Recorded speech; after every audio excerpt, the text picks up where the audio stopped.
Welcome to Running Free Skills.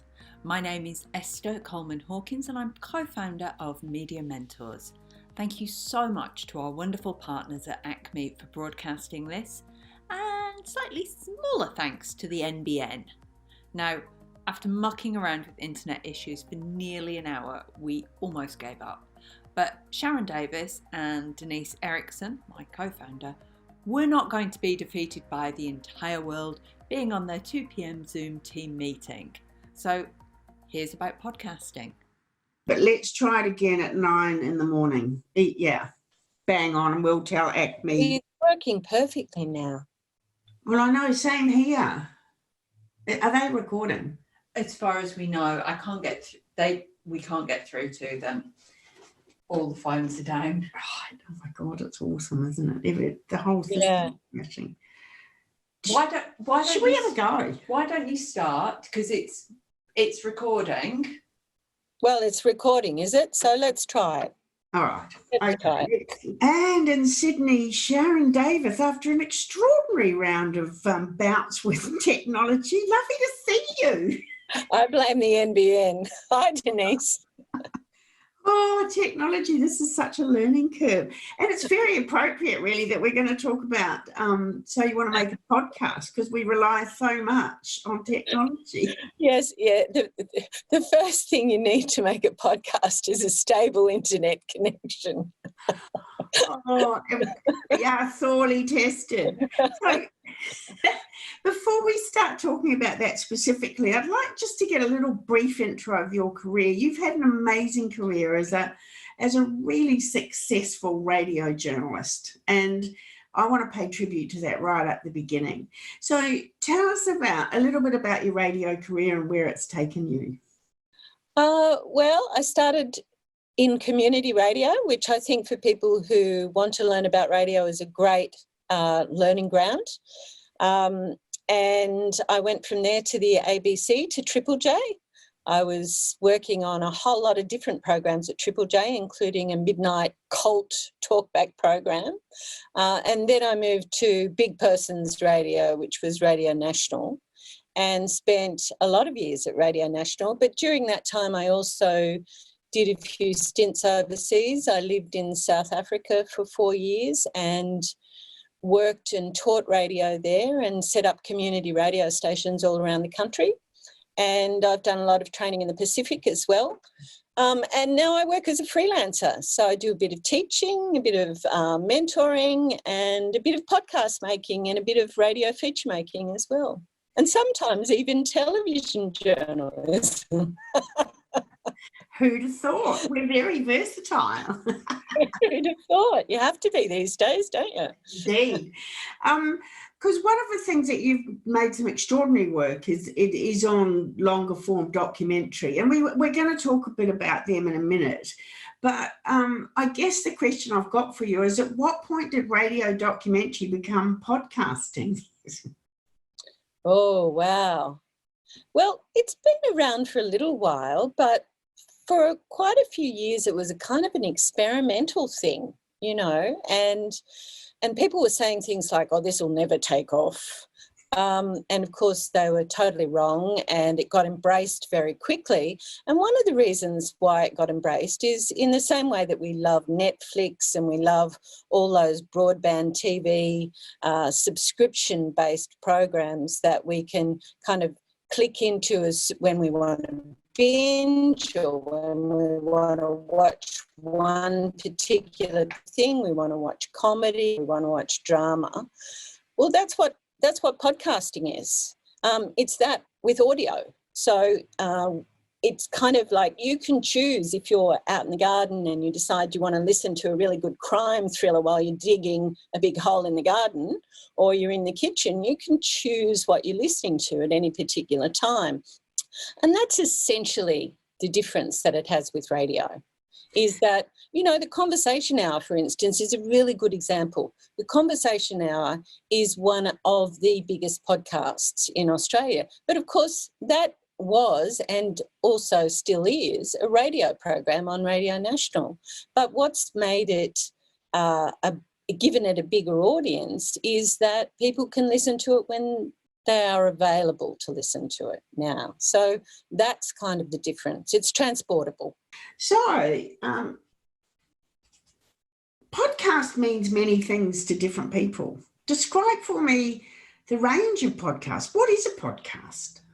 Well, a podcast is essentially a way of distributing audio files via the internet, and that's something that you can subscribe to on any of your smart devices. But there's a lot of different kinds of podcasts, and I mentioned the Conversation Hour before. That's an interview-based podcast.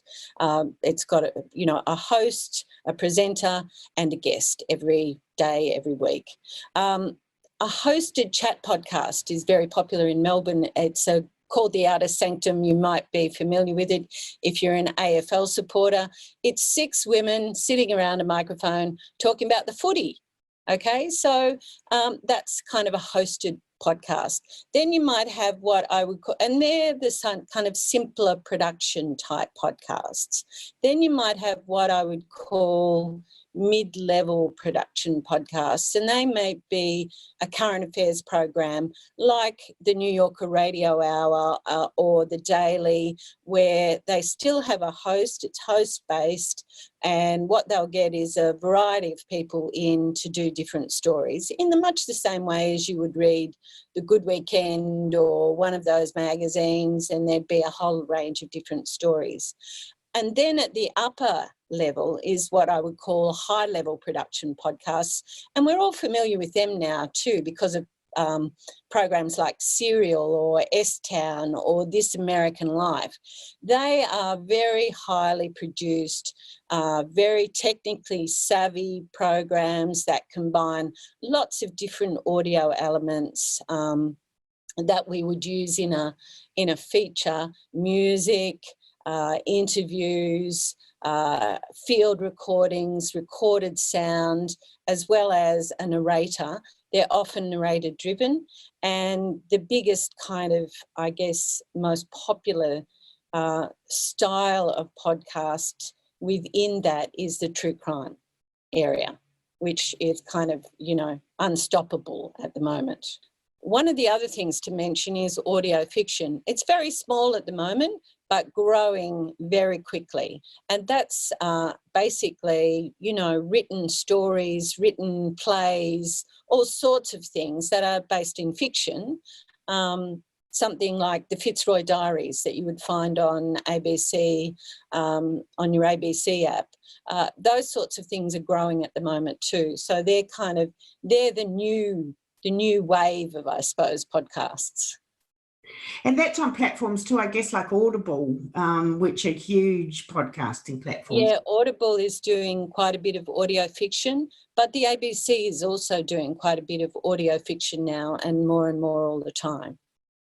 Great. Now, let's get to a bit of nitty-gritty show and tell here, because you make podcasts. So, and what a lot of people watching here will want to know is what equipment do you have? So show me what you've got, because I won't understand any of it. Okay, I'm sitting in my little homemade studio. This is a studio that used to be a garage, but when I started freelancing from home, I kind of decided I'd get serious about it. You don't need anything quite as elaborate as this to podcast from home, but you do need some essential things. The first essential is a stable internet connection. As we've mentioned. We wish. We wish. The second essential, no matter what kind of podcast you're doing, is a microphone.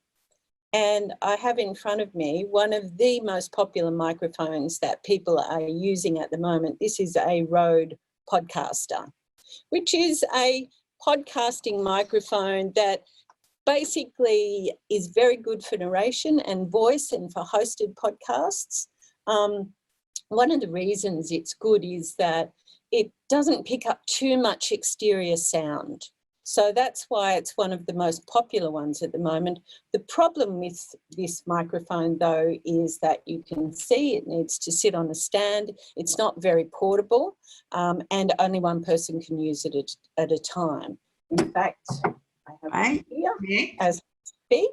let me just open that. This is a shotgun microphone. So this is, if I point it at the source, the speaker's over here, if I point it to that person, then it's not going to pick up much outside sound. But again, it's not very good for hosting. Something like this, something like the Rode, which can stand up and you can use it, you can talk into it like this, that's a much better microphone for hosting. So it kind of depends what kind of, that's really important. It kind of depends what kind of program you're going to be making, what sort of equipment you'll be looking for, right? If you're going to be making a very simple, like I was talking before, a very simple hosted program, you'd probably pick up something like this, the Rode Podcaster, or you'd pick up a mic that you can also record into a field recording machine and that you can move between you and the person you're interviewing. These aren't very portable, right? They're meant to sit in a studio. So you might pick up a more portable microphone like a Shure mic. There's a very good Shure mic, an SM58, that's commonly used for recording interviews. It comes in at about $160. The other thing that I need to mention when you're talking about podcasting is there are some mics, and this one is not one of those mics, but there are mics that you can buy that are comparable to this that will plug straight into your computer. So you can actually record straight into your computer. Now, they're often not very good quality.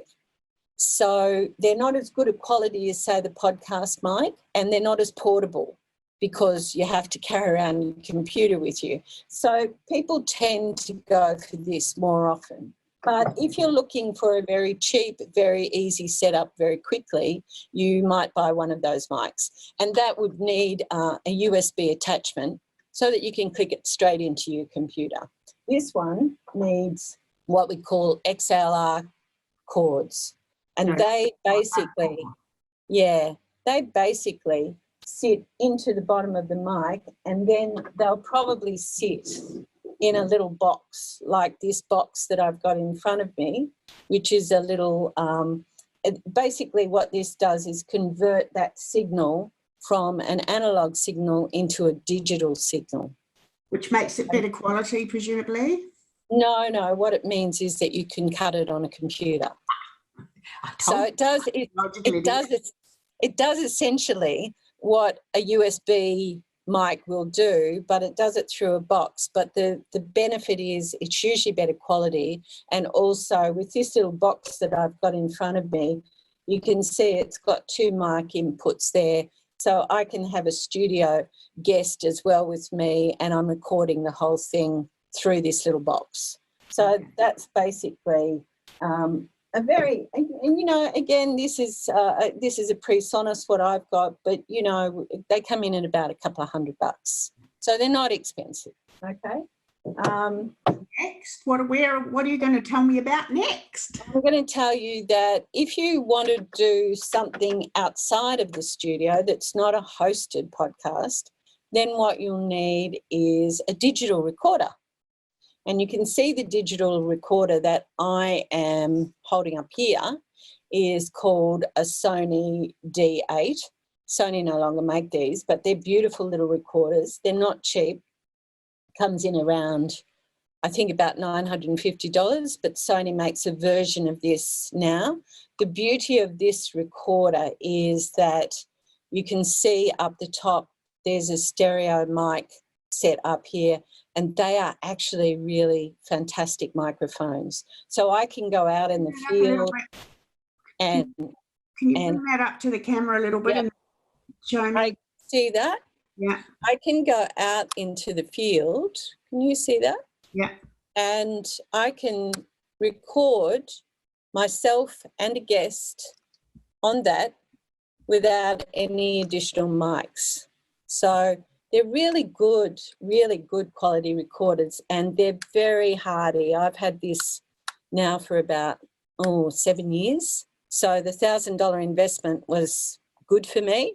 But again, there are cheaper versions, and a lot of people now are using Zoom recorders. And a Zoom recorder is a very good recorder, and it's certainly broadcast quality recording. And you can get them for around between $250 and $300. And the other useful thing about a Zoom recorder is this little box that I was talking to you about before. You can use that as an audio interface. It's called an audio interface. You can use a Zoom recorder as an audio interface as well. So you don't have to buy the box as an additional thing. So, you know, a Zoom recorder around $300, no problem. As I mentioned, you definitely need these cables, these XLR cables. It's kind of, I'll put that up there. That's what one end looks like. That's what the other end looks like, male and female, as we call them. Plugs. Why do we call them that? We won't go there today. We talked about doing a sort of full-on training course for this. We're going to need to do it because this is a great little glimpse. What else do we need? Yeah. Well, you need a digital audio workstation, i.e. a computer with an editing system on it. So if you look behind me, and I'll click on the screen, and that screen, you can see. Yeah. Can you see that? Yes, I've got two computers here because I like to have one big screen to work on and then another screen that I kind of do all the level adjusting, the sound, audio adjusting on. But, you know, people don't need two screens. So one computer will do. The important thing with that is that you've got a computer that supports an editing system. Now, there are a lot of different editing systems out there, and some of them are free. Right. There's a free one called GarageBand that comes with your Mac when you buy a Mac, and that can be used. There's also a free program that quite a lot of early podcasters use called Audacity. The problem with Audacity is that as you're editing, it destroys the master. So that's not necessarily a good thing, because if you make a mistake, there's no going back. So I'm not a big fan of Audacity. I'm more inclined to pay a small amount, and there are some editing programs where you do only have to pay a small amount and not have that what's called destructive editing. There's a very good program out at the moment called Hindenburg Journalist that a lot of people use. There are the more common ones, but the more expensive ones like Pro Tools that people would be very familiar with. Adobe Audition is another one. I actually use a program called WaveLab, which you can see behind me. One of the reasons that I use that is it's quite user-friendly, but as well as that, I learned how to use it at the ABC, and it's the one that a lot of ABC feature makers use. So it allows me to do lots of different things, and if I want to make a very complex feature, I can do that on WaveLab. So that's why I use it. So again, we're looking at what kind of podcast do you want to make. You have to be really clear about that before you go out and buy all this gear, right? Yeah. Another really big essential in all of this is headphones. These Sony Pro headphones are absolutely critical. Why? Because I can hear what I recorded. I know what the quality's like. I can also hear my edits, and I can hear if they're dodgy or not. So you need to invest in a very good set of headphones. They're the things I would spend the money on. These ones cost about $250 and they're worth every cent. And you can see they've been well worn. They've been used for a long time. So it's, and again, a pretty good investment. Yeah. So that's I've mainly gone through most of the equipment that you'll need if you want to make a podcast. There's lots of other things to take into account as well, but I'm not sure whether we want to go there now or whether we want to go there some other time. Look, I think we're going to go to a lot of the stuff some other time. I do have one very quick question that is not you won't have the time to go into detail, but is it technically complex to actually upload a podcast? No, because you don't usually do the uploading. You send it to a media host. There's such a thing as, just as a website, for instance, needs a server, a podcast needs a home where the audio files are kept and stored. And so, you know, if you're a blogger, you would know that basically WordPress would keep those for you. In podcasting, what happens is you have a hosting service, and the hosting service keeps all of your files and then sends what's called an RSS feed out to all of those iTunes and all of those other directories that, you know, you can subscribe into as a listener, where you'll hear your podcast. So it's a little bit complex, but it means that basically someone else is doing a lot of the techie stuff for you, which is really good. Okay. Tell me about the hosters. Well, essentially the hosters offer a whole range of different things. They offer analytics, right?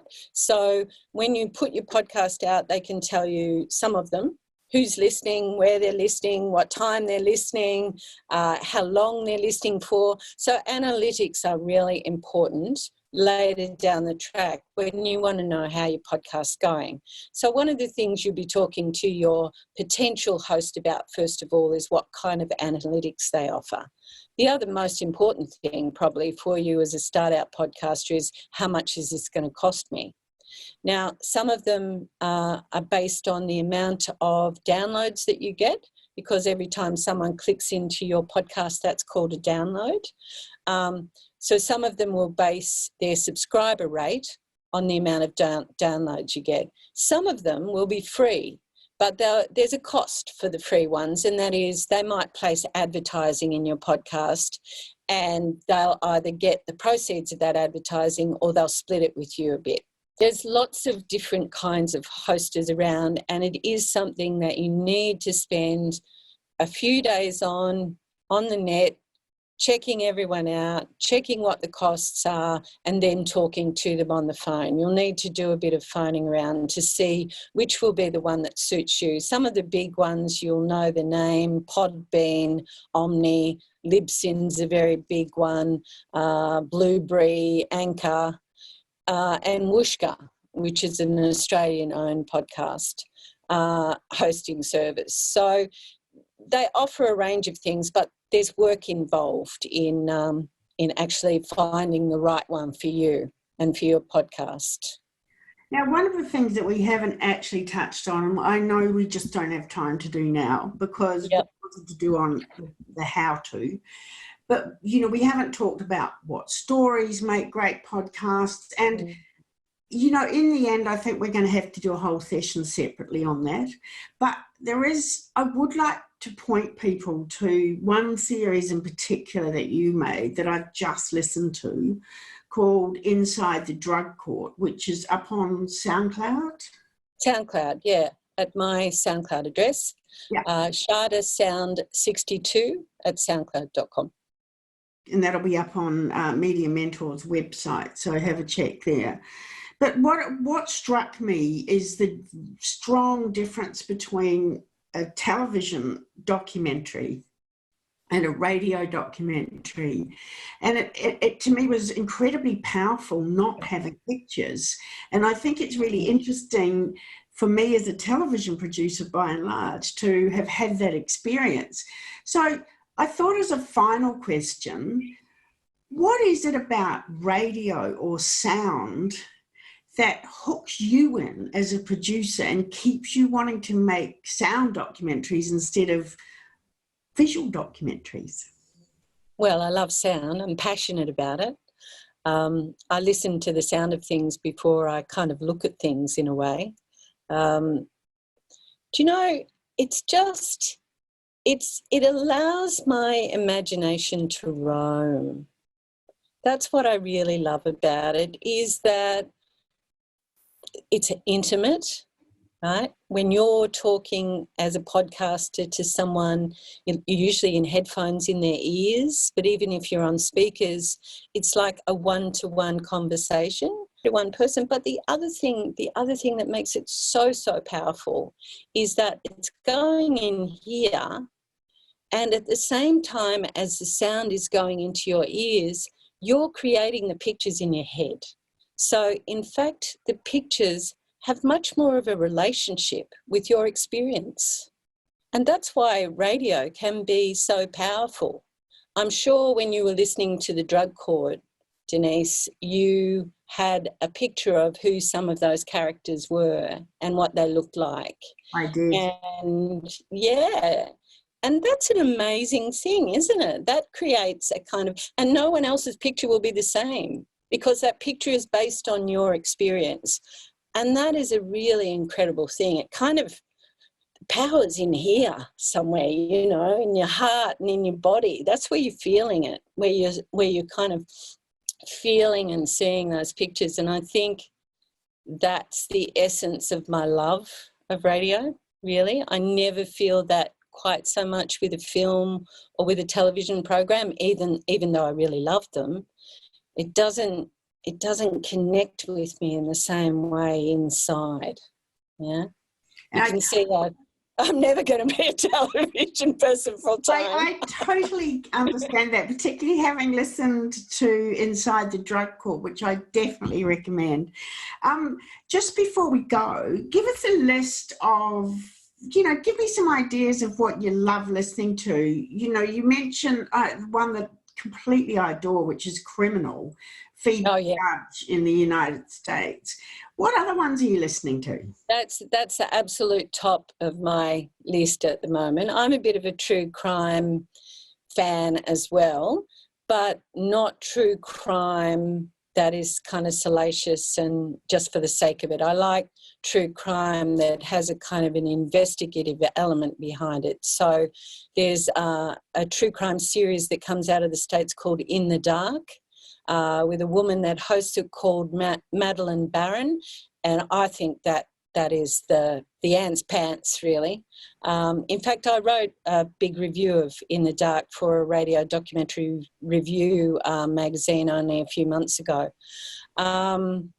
What else? I'm listening to a new BBC program at the moment that I'm really hooked into. Again, it's kind of true crime, but a bit different. There's no murders in it.